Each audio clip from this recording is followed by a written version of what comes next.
Anyway,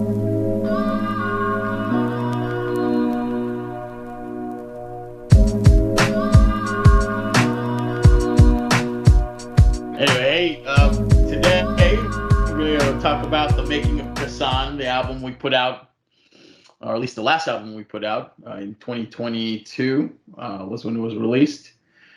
And so, yeah, I guess probably a good way to start is to talk about Dave's video that he put together, which was a collective video of smaller videos where he talked about the making of each song. So, hey, Dave, you want to talk about the inspiration behind putting that collective video together? Yeah, absolutely, man. So, I hadn't done anything in probably 11 years, I think it was. Uh, Nothing. It was after the Keep the Change album did like a handful of other songs like the year after, and then just hadn't recorded anything. Didn't have any inspiration to, and so I figured, well, if I'm not inspired, then I'm just not gonna force myself to put stuff out. And I guess it was a combination of the pandemic and some other things where I was like, well, I think I'm gonna start making, trying to make some beats again. And I decided to record the process just because I like that Xmas video that Spoon and I did so Yeah. much, and I'll still go back and watch it. So I was like, I'll just go ahead and document it.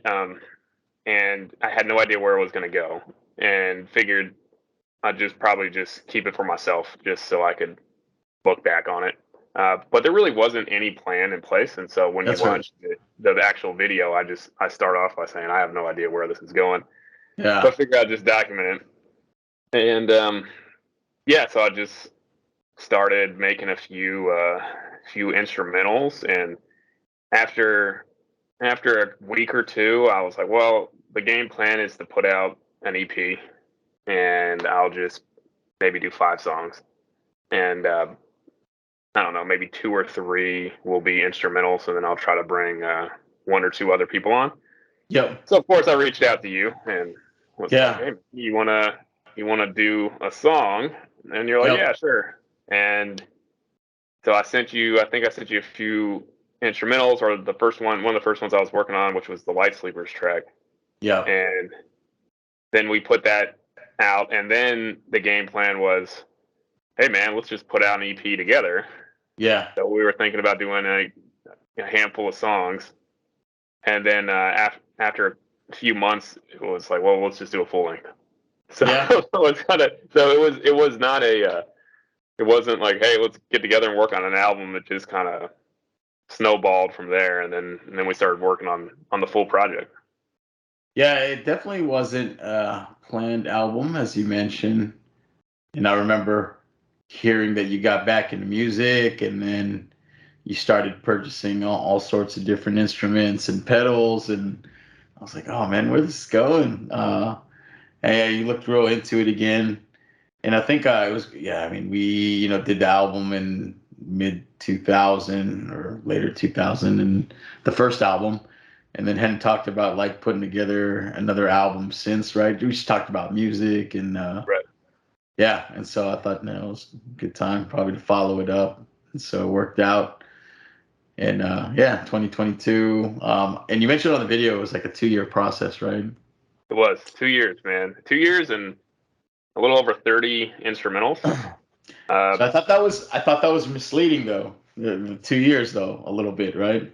I don't know. Correct me if I'm wrong, but I was like, was it 2 years? And so, do you incorporate the time that we sat on the album when it was complete? So I remember we finished the album and we were like, okay, let's not listen to any of the tracks that we got for about like 3 months and then revisit it. Does that include that time too? I don't know, man. When did I when did I start it? Like I gotta go to the video real quick, and I gotta look at the timestamps. So we can figure this out Yeah, in real time. Let me see here. Let me go to my I think channel. over 3 months, but that was cool. I like that. I like that. That we sat on it for a couple months and then kind of revisited and try to figure out which tracks would be the final tracks that we would keep on. Yeah, yeah, for sure. Well, let's see here. September 10th, 2022 Okay. is when I was editing everything down. and Okay. we were done with everything at that point. And Hey, then the Light Sleepers track started. So this was like the first track that I had done, just making instrumentals. And I'm seeing what the timestamp for that is here, February of 2021, and I started in December of 2020. So oh, December of 2020 to September. So it's almost 2 years. It was almost yeah, full 2 years. So October, November, December. So it was two close. years minus 3 months. Yeah. Okay. Hey, that's good. No, I was just curious. Yeah, and then I think was I living in Korea the entire time? Yeah, I Yeah. think so. When Yeah. we put this album together, and then you were in Kansas, right? Yep. Okay, That's that was where I'm fun. sitting right now. That's in the same spot. Yeah, that was fun, man. And so it was good. What I really liked though was that we took our time on the album, and we told each other that hey, we won't force any of the beats on each other or force any of the songs. If you didn't like a song with my lyrics on it, you would let me know, and vice versa. So we were really selective in the process of making this album, Yeah. and we chose for it to be real conceptual, and it was good too. I like that everything was made from scratch, and that I had input, and the all together package of every beat. And Yeah. so, were Yeah. there any particular standouts on that album that that you wanted to talk about? From a track listing standpoint, I like the first song that we did, the Light Sleepers track. Yeah, I still think that yeah, one is pretty solid. yeah. Um, And that set it off too, right? it So we did, were like, yeah, okay, let's do a track, and then we weren't sure where it was gonna go, and then Light Sleepers was the official track. But I think we also tried. I can't remember. Do you remember the song that we had where we had that girl doing the chant, and then oh I yeah, yeah, yeah, yeah, just yeah. never finished that song. I guess we got it in the archives, and we can revisit that and do it for the future project. But Light Sleepers was the first track, and then we were just like, oh, let's go, man. Let's do it, man. I know that one kind of set the bar high because it was such a solid song, and yeah, so all the tracks, I mean, if you want to watch the documentary, I kind of go through all of it. I actually documented all 30 plus instrumentals, and then Oh, I just you know deleted all the footage for the ones that we didn't use. yeah, So we ended up like using like one in three that I made, and it was all original composition. So it took a while to write and record all the tracks. But what was nice about that is, sort of like the Keep the Change album, it was all original composition. But what was nice about doing that is, if I sent you something and you wanted something changed, then I could just go back and change it pretty easily. Or if you wanted the tempo to be faster, I could just re-record it at a higher BPM. So we had complete control over everything. And what was really interesting is after we did the Light Sleepers track, you got the girl to do the hook, yeah, and then a few songs in, you kept getting different singers to write the yep. hooks, and then it kind of Interesting. like most of the tracks had, and so it's a really unique album in that it's mainly it's original composition, it's guitar driven, but it's also got female singers singing original composition hooks. And so I guess Yep. my question for you, because I don't have the answer to this, is when you would get these different singers to do the hooks, because you were in charge of everything from a vocal standpoint, Yeah. were you writing the hooks for them and sending it to them and telling them, like, hey, this is what I want you to sing, or were you giving them kind of free range, or was it kind of a mix of both?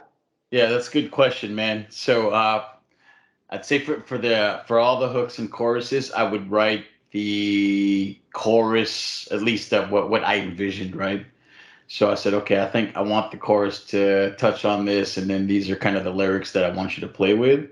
And so I told them that you got free reign to manipulate the choruses to have it fit into the style that they normally would utilize for whatever beat I was sending them. But yeah, so I would write the general, like, just, yeah, I would write the good chunk of the hook, and then they would take it and just play with it, and then just deliver it how they saw fit. And then I would either go back and tell them like, yeah, I wasn't feeling it, or hey, could you do this? But majority of the time they were all right on point, man. And so yeah, so it was good. It turned out great. And so we had some good features on that album.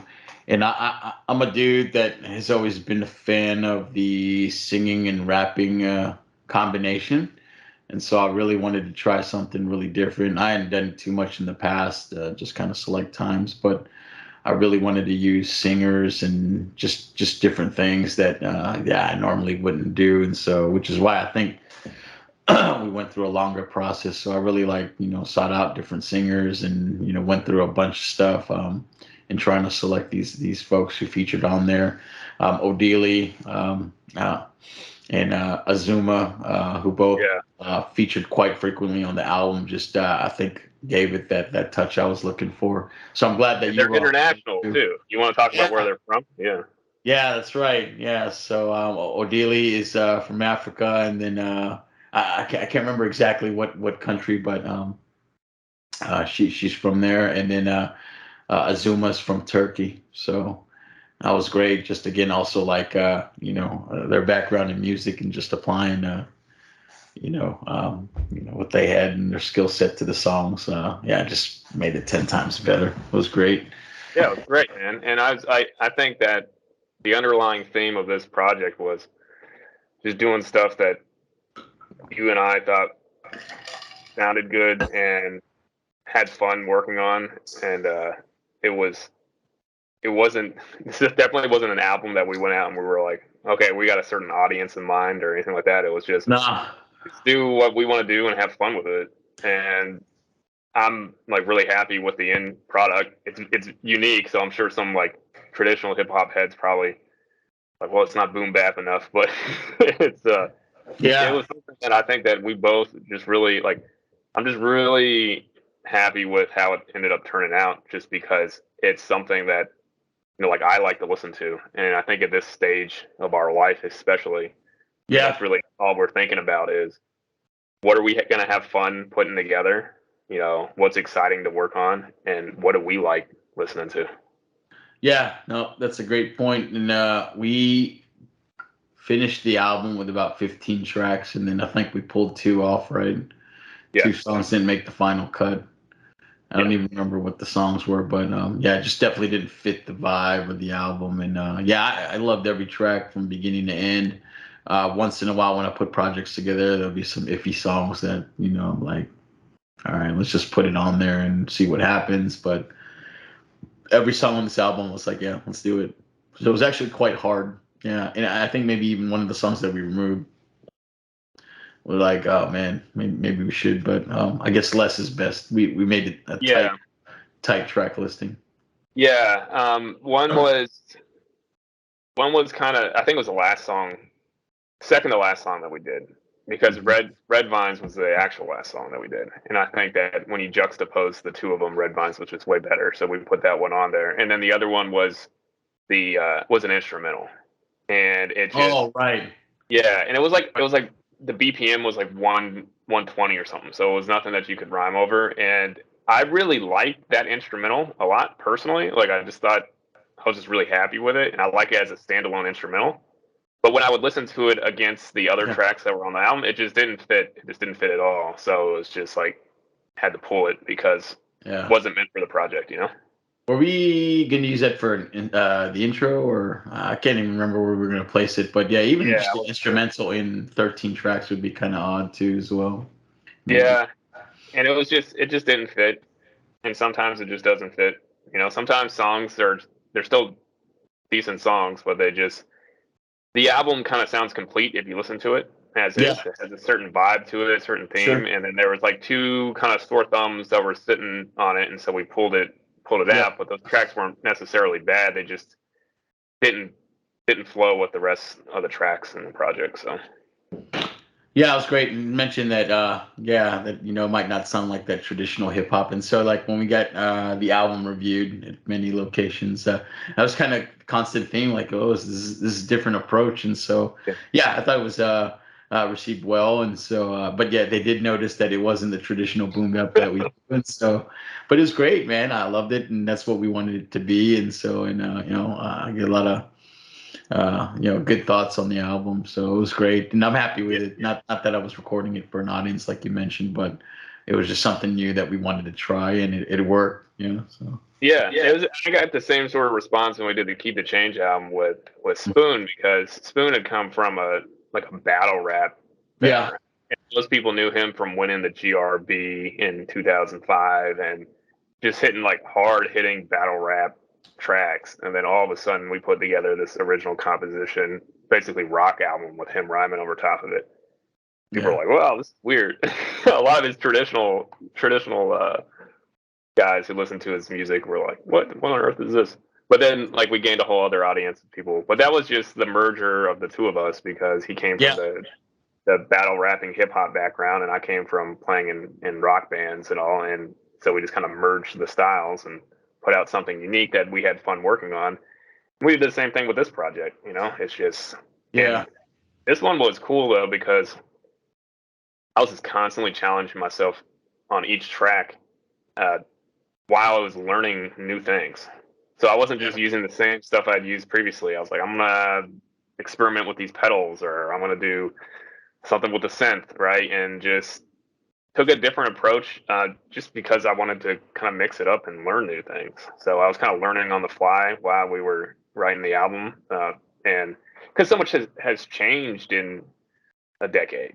The yeah. technology is the same. I had That's to right. buy a new version of Reason because the old one didn't work on my computer. I used to have the US 122 Tascam interface, which is what everybody used to use back in the day, and it's just not compatible with any of these new computers, even with the drivers that you can download. It just doesn't work. So I had to buy That's crazy. a new interface. So it was just everything, had changed in over a decade. And so it was kind of like relearning everything and then trying a different approach. And so that was kind of exciting at the same time, is to see how much, things have changed in recent years. And so, Yeah, yeah, it was cool. And also the new version of Reason is a DAW in addition to the regular Reason platform. So that way I didn't have to record in the Cool Edit Pro and then bring it into Reason. I could just record directly into Reason.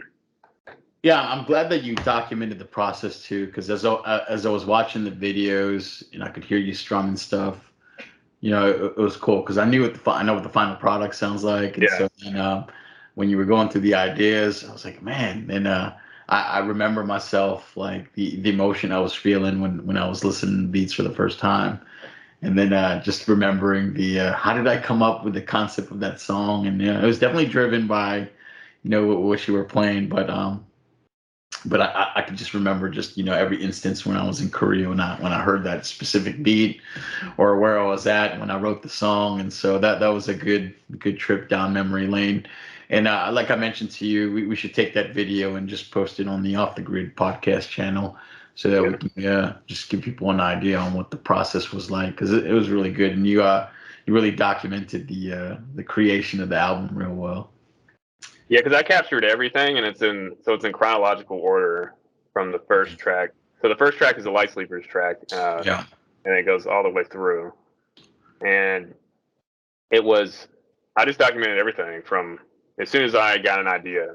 And sometimes I was just doing that just so I wouldn't forget it. But I was noting like the tuning that I was in, and I really got into using guitar pedals, which I had never used before. I just like it just all of a sudden discovered the world of guitar pedals, and Yeah. just had a blast messing with all those pedals Yeah, and there's creating that one different sounds. pedal that I particularly like was the one that kind of gives it a vinyl sound and a cassette Yeah, sound. Yeah, yeah, that's pretty cool. I have to use that for the next project. I thought that was really cool. yeah. The golden era lo-fi machine. Yeah, You can just plug it in, and it makes it sound like an old warp tape or vinyl. So you can kind of get that sample sound, even though you're doing an original composition direct line into the computer. So that was just it was just a lot of fun mixing and matching that, and then putting the guitar in different tunings and just yeah, coming up with random ideas. And then I would just, as soon as I'd come up with a few ideas, I'd send them your way, and you'd be like, okay, this one I like, let's modify this. yeah, And we just kind of went from there. And it was cyclical, man. I mean, I would go through these spurts where I would pump out like 3 or 4 beats like back to back to back, and we used all of them. And then I'd hit like a 2 to 3 month rough patch where I would just be recording something every weekend, and none of it sounded good. So it was just kind of this flow of whenever you get the creative juices going and see what works. But one thing I do like about the documentary is that every single weekend I was working on something new. Like Yeah. I forced myself to record something every weekend, even if it sounded horrific. And some of the best tracks were the ones where I'm like, I don't feel like working on anything today, but I'm just gonna go ahead and try to put out a track. And then it ended up being a song that made it to the project. So just keep working on stuff, even if you're in a rough patch and nothing you're working on is sounding good. And I just kept forcing myself to do it every weekend, and then we ended up getting a few good songs to put on the album. Yeah, I agree. So even like the BPMs, right? Traditionally, I like rapping over faster beats, right? And I was like, let me just do this, and like you mentioned, just challenging yourself. So even though that yeah, not that I wasn't used to rapping slower beats, but I had a preference for rapping over faster BPMs, right? And so Yeah, so I chose to like just stay at that BPM level. And just kind of see what 88. comes out of it. Yeah, yeah, and yeah, that was the magic number, right? 88. Yeah, I think So that hey, let's keep it I think there. that 10 of the tracks are probably 88 BPM. Uh, Yeah, yeah, or that's right. around there. I think we might Yeah, have one that's like 89 or something like that. But I mean, they're basically all 88. And then I yeah, think it we worked had out. one that was a little bit higher and one that was a little bit lower. But like pretty much 88 ended up being the sweet spot. Yeah, Uh, that's where most of the tracks are. yeah, and I like the outcome, man. It was good. I feel comfortable, and it was just me getting used to hearing myself at 88. But yeah, I liked it. It was good, and so yeah, we decided to stay around that BPM level. It was great. Um, Yeah. yeah. What other tracks did you like aside from Light Sleepers? Which you're right, man. That set a high bar, and right Yeah. off the bat, we're like, man, okay, Yeah. yeah, I guess, sorry, cut out there for a second on my end. But I like all the tracks that Azuma was on. yeah. I She really, is. She's amazing, man. yeah, She's I a great really, singer. And she's a good songwriter, and just kind of like she's just very good at getting like what you want her to do, and then just adding her flavor to it. She's got an original delivery. Just her voice, I'm into it too as well. yeah, she did really well on like the more rock driven tracks. And so I'm actually the reason why I'm looking off to the left is I'm bringing up the track listing here, Yeah, so that way me I too. can look at it and tell you. Oh, okay, so I'm going through the track listing here. I like yeah, like all the Azuma tracks. I like the Stage Fright. Yeah, I like the Fight Club track. I like the Crazy track. I mean, it's like Azuma, Azuma, Azuma. yeah. The Falling Huge fan. track, Azuma, Red Pines, Azuma. Like all those songs. I really thought that she helped take it to the next level. And Yeah, I like I mean, I really like the Stage Fright. O'Dealy was pretty amazing too as well. Oh, they And were all great. I mean, they Yeah, were they were all all great. yeah, they were all great. And what I did too, like for this album too, was like for some of the verses, I had them say some of the verse with me, not just give it a light accent of them Yeah. with a female voice in the background. So we really tried some different things for this album, just some non-traditional things we would do. And normally I'd do ad libs, but I had them do ad libs over my verse. Yeah. And then we pulled the drums out of a lot of spots, and just Yep. yeah, it was really took our time for this album. It was great. So let's talk about the mixing process because uh, how that worked is I would take all the tracks that I would record Yep. in Reason and I would export them all individually. So there'd be like 10 to 12 different wave files because I Yep. would have guitar solos or dubs or and each individual snare and hi-hat, and I'd send them to you, and then you'd send it to your buddy who ended up mixing and mastering the entire album. So why don't you Yep. talk about that process, how we brought him in, what his background is, and I believe like he worked with somebody that you worked with, and that's how you got to Yeah. know him. He's originally from France. So why don't you talk about the mixing process Yeah. and the guy who mixed it for us, and give him a shout out? Yeah, that's great, man. So we had my buddy Dimitri do it, and you're absolutely right. So he was the husband of somebody that I worked with, And at some point, she found out that I was doing music. And so then we had just come up in a conversation that, hey, my husband does it professionally, and that's what he does. He's a guy from France, and so he worked with a lot of major labels out there, and he was doing aside from like what he was doing for work, he would be mixing and mastering these tracks for French rappers, and I think he was doing all music, all music for those respective labels, but he did have like an affinity for rap music, and so we eventually connected. And he heard my music and he was into it, and I heard some of the stuff that he was doing, and it was great. And then I told him that, hey, I'm always looking for just somebody to mix and master our stuff, and just you always have there's people that do certain things, and sometimes you like it and sometimes you don't. Yeah. And but he was like, hey, why don't you give me a shot, just hear what I what I can do, and then we can figure out if we will work together in the future. So I gave him a track to mix and master, and then I just totally dug everything he did. Right there, there was like probably no major tweaks that I needed, and I have a certain way that I like my voice mixed, and just the way that it runs against the instrumentals. And he nailed it, and he's got this just crazy knack for doing that and massaging it all into good all together, and just to make it an awesome masterpiece. And so I was like, whoa, man, I think we'll try this guy. And so I used them for a couple other projects. And so it turned out, it worked out really good. And normally I use Remshot, who is amazing. And so, but I wanted to keep the sound consistent, Right. right? Yeah. So for the album, I was like, okay, let me not mix two guys who would mix and master the album, and we just go with one, so the sound was uniform. And Right. so it was interesting. He brought just that Euro flavor, right? So he would make, tweaks that we were like, oh man, that's kind of, they do that in the Euro techno scene, or we Yeah. hear Yeah. that Yeah. quite frequently. And so it gave it an original flavor. So yeah, as you mentioned, man, we had folks from all over the world working on the album, and it just brought an interesting dynamic to the final product. Yeah. He had a definitely like a Eurocentric approach to mixing. Mhm. Um, and like you mentioned, having one guy do it so it's uniform Yeah. is always ideal because everybody's got their own approach. Like some people like the drums to be in the back, some people like it to be in the front. Yeah. Um, I'm more of a drums in the back, guitar in the front kind of guy, but he was the opposite.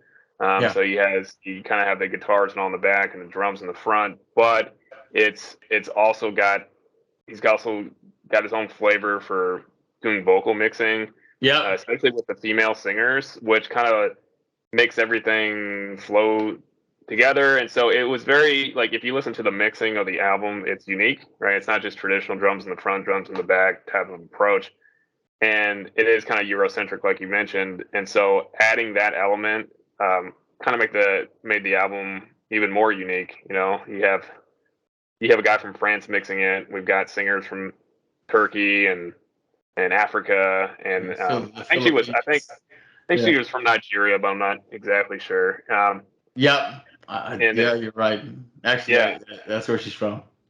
and and then you were in Korea when you recorded it, Yeah. and so yeah, it was just we had a lot of these different elements, and it made for an interesting project. But he did Yeah. a solid job. I think he was in Hawaii, but you were in Korea, and you're sending him tracks. Is that right? Yeah, that's right. And then at some point he moved to And then you Washington moved to State. fly So after he was gone. yeah. So we were all over the place, and time zones were whacked. I'd send stuff and not hear back until like the next morning. And yeah, it was great though. It was a fun process to do. Well, yeah, just think about it. I mean, just think like you're sitting in Korea. You're writing a hook. You're sending it to somebody who's not in Nigeria. They're recording it. They're sending the file back to you. I'm sending you the individual files from Kansas. While you're sitting in Korea, you're sending it to be mixed in Hawaii by a guy who's from France, and Yeah. then he's sending those files back to you, which you're sending to me to check Yeah. off on. And so we like if you think about cyberspace and Yeah. the files are traveling all over the world just to come together and complete this project. So it's kind of cool to think about. Yeah. Would have been possible 20 years ago, I don't think. No, I was a circus act for sure, and I'm always working on different projects too. So I had a couple other Yeah. projects that I was working on, and I'm trying to figure out, did we have any scratching on the album? I think we did, and then we pulled it off because we wanted everything to be original, right? Right. So, yep, we did have some scratching featured on there that I really like too. But we stayed true to the rule of just using everything original too. So, Yeah. Because everything's original on it. The singing on the hook, that's not sampled. These are all actual singers that we yep. worked with. All, if you watch the documentary, everything, all the piano, all the guitar, and everything was original. And so we had some scratching that you put on a few tracks, but it was, they were taking samples and splicing in to the scratches for the hook, and then ultimately at the end you decided to remove that, so that way we have no copyright issues or anything, and everything's 100% original. So Yeah, that was really fun. yeah, and And it's like yeah, it's kind of nice. One of the reasons, for my own selfish purposes, one of the reasons why I did the documentary is because so much of the music that is being put out now is automated, and now with the advent of AI, you're going to see it even more. My brother was telling me he found a website where you can just put in like what type of instrumental you want, and the AI will generate an instrumental for you. So it's like yeah, completely taking away the human element of writing music, and it's everywhere. I mean, there's even in platforms like Reason, you can download these VSTs that will just write music for you, right? It'll just like create arpeggios, and it kind of takes away the originality of writing music. And so I wanted to do the documentary as well to kind of show the whole process of coming up with a new idea and a concept, and how I was recording it and for splicing sure. it up and recording it, to show people that, yeah, there's still some of us out here who are writing music the somewhat traditional way, rather than just having a robot write it for you. Yeah, and I remember too, another reason that you had documented it too was just all the albums that we have done and the projects that you've done with Spoonful. I've had a lot of folks come back and ask you, what the chords are for those songs, right? Yeah, yeah, And yeah, so I think you were not very good at keeping a record of the chords, right? And then yeah. That's I right. think you started with "Keep the Change," but Hmm. I don't know if you were any good at it, or at least record keeping that info before that. And so No, you just kind of learned over the years that, hey, I need to keep this, and at some point someone's gonna want them, and yeah, and you have them documented, so that's great. I do. Yeah, and it Yeah, was, yeah, because I was just making so many tracks back in the day, and I would just never document what what the chords were or the notes. And oftentimes I was just putting the guitar in crazy tunings that I wouldn't even remember. So that's another thing I did during this process is documenting all that. So if you watch it, I'm saying what tuning I'm in and what I'm playing, and then I also, after I was done with each song, I ended up tabbing it all out in Word, so I have it all in one place. So that way, if for whatever reason I ever wanted to play it again, it's yeah, I had documented. to do that for lyrics too. I was terrible at it, and just write a verse, record. And then I've had a couple times where websites will come back and they'll ask me for the lyrics, and then I'll have to sit there and listen to the song. If it's a song that I haven't visited in a long time, I'll have to go and type up the verse, and that was pretty painful. But I did it, and so yeah, just as I got older, I did a better job of just keeping the lyrics. So I got them all centralized in one folder, and it's Yeah. yeah, save you some time in the Well, at future. least at least in like a worst case scenario, you could just go back and listen to the track and figure out what the lyrics were. Uh, Yeah, I didn't really enjoy that too much. yeah, yeah, it's not fun at but, all. but Let me yeah, if I had to, it was easy as that, doing that for sure. let me go ahead and share this real quick. I'm gonna try to share my screen, um, if I can. Although I might be sharing. Let me know if you can see that. I can. Okay, yeah. So this is the tab. So I have like light sleepers. I know it's in drop C tuning. Um, I was using the acoustic guitar, and so you can see the tuning that I have it in: C, G, C, F, A, D, and Nice. what I was playing, and then like the solo. Um, this is one that we didn't use, but I have it documented regardless. Yep. Vintage band. That's right. Yeah, that's right. And then for Blink, I have that here.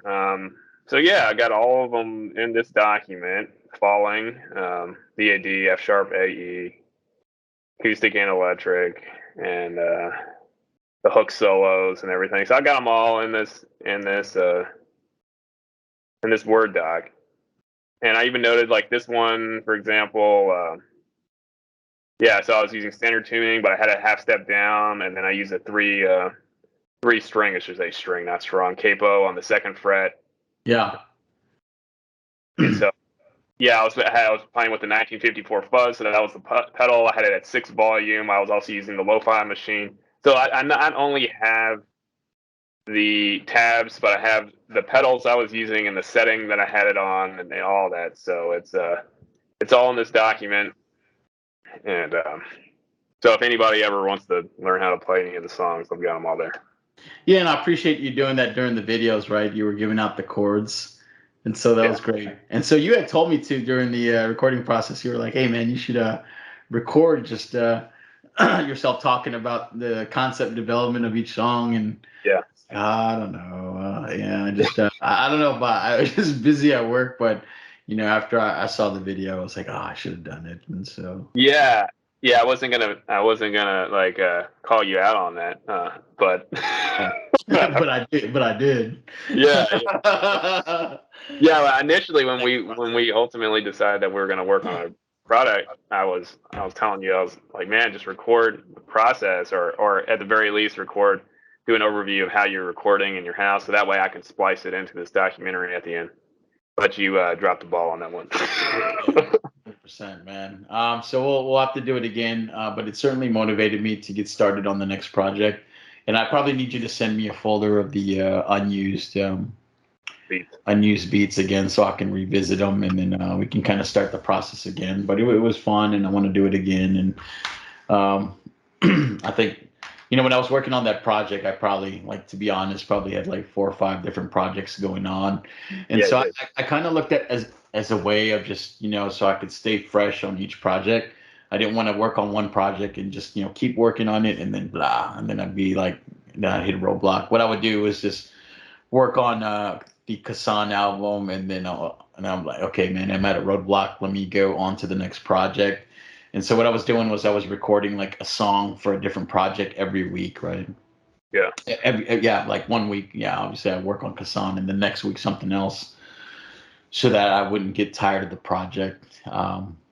And so I always go through these phases. Sometimes I want to work on like 5 projects at the same time, and then if it gets too much, then I'm like, no, I need to focus on one. But I think in the end, after rapping, 20, for 20 plus years, I just like having like multiple things going on. I'm Yeah. like that professionally as well. Just, I take pride in being a big multitasker. And so um, I'm the I opposite, man. that, I don't like multitasking. I like focusing on one thing, and that's not just with music. That's like in life in general. yeah, I yeah. get hyper focused on one thing, and I just gotta complete that task, and then I move on to something else. Yeah, so yeah, I'm the opposite. I like the chaos, and so even when I'm like, I need things to die down, it's just if I got like not too much to do, then I'm always finding something else to do, right? So I think Right. I just like thrive in chaos, but yeah, but I think it's time again, and we should do it again. It's fun. Well, before we wrap this one up, let's talk Yeah. about the name Yep. and the artwork for Okay. the Let's do album. artwork. That one's a little simpler. So we had Sabrina, your wife, do the projects. She did the artwork for Skeleton Crew Diaries, our first album, and so we wanted to stay consistent with that, right? And so she did the album, and she wasn't really getting too much guidance from me, right? I just didn't know where to take it, and I think we didn't have a title yet, which is why, Yeah, right? you were thinking like you had a concept of like Pangea to start with, and then I started giving her some songs to listen to, and so she started listening to the tracks that we had done, and then kind of conceptually came up with the artwork, which was all done on spray paint. So it's original and it's all done by hand using spray paint. She was created a stencil and used scissors to cut it out, and then went in the backyard and was spray painting it to get that look, and then sent you the original piece, which you have there in Hawaii, in addition to the Skeleton Crew Diaries original piece. So Yeah, that was great. Yeah, I got it hanging actually, like it was in my room, but my wife took it out and hung it outside and in our open spaces. So it was really cool piece. Yeah, and so I think it worked. What we did was we just sent her tracks from the album so she could vibe on it and just yeah, kind of create on whatever she was feeling at the time. And so it was probably better like that. And just titles for albums in general, like if I'm working on something with someone like really closely, um, I always like to defer to the other guy in terms of like creating the album name. But yeah, that was like a difficult process for us to just coming up yeah, with it was. We the couldn't figure album. out what the name is, but you came up with the idea because you wanted to merge the names of the two places that we were living. Yeah, I think. Oh, and that's a good point. Now that it's great you jogged my memory too, right? So traditionally, every time that we have done an album together, whether it was just a feature with D-Mitch beats, I would use something that kind of clued in on the location of where I was at the time, right when the album was created. Skeleton Crew Diaries, which was conceived when I was in Afghanistan, was kind of a tribute to that when I was recording that. And then Frog Hill Legend was when I was living in Missouri because there was a place that they called Frog Hill that I would jog Yep. up and down for PT. And so we used that same concept that okay, hey, let's use that for this one. I think that's what kind of drove us into the Kasan concept, right? Yeah. And so then we were like, okay, hey, where you at? Hey, I'm living here and you're living there, and then we just kind of played with the combination of the two cities, right? Yeah. And what was the name of the city that you were in? So I was in a city called Asan, Asan. Yep. And then So I was in Kansas. then you were in Kansas, which is not a city, but we took that place and then combined them, and that's what it was. Yeah, it's Yeah. kind of a cryptic name too, because then people will ask like, what does that mean, right? And, Right. Right. yeah, and so no funky meaning to it other than that. So that was fun. Yep, you're right. We got to ramp up for another interview too, but this was fun. I do want to touch on just a couple tracks. I mean, let me look at the track listing real quick and just some of the stuff that kind of I remembered.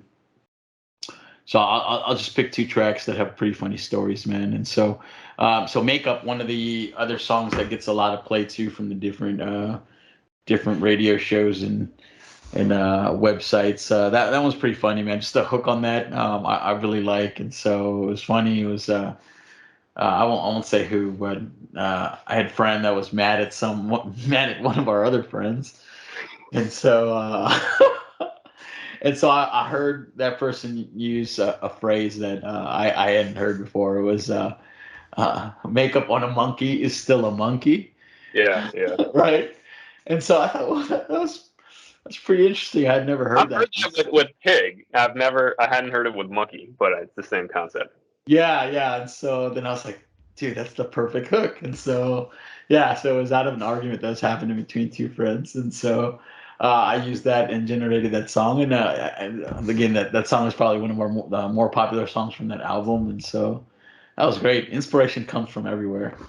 And then Yeah. the other song I wanted to touch on was Red Vines, which was fun too. And I was in Korea waiting to go to work. And I was sitting there and I said, "Oh man, I'm just trying to think of song concepts." And I said, to myself that I said, "You can make a song out of anything." And I was like, "Let me pick the dumbest thing that that I could ever write about and use that as the center of the song and just create Yeah. the concept out of that, right?" And I said, "Red Vines."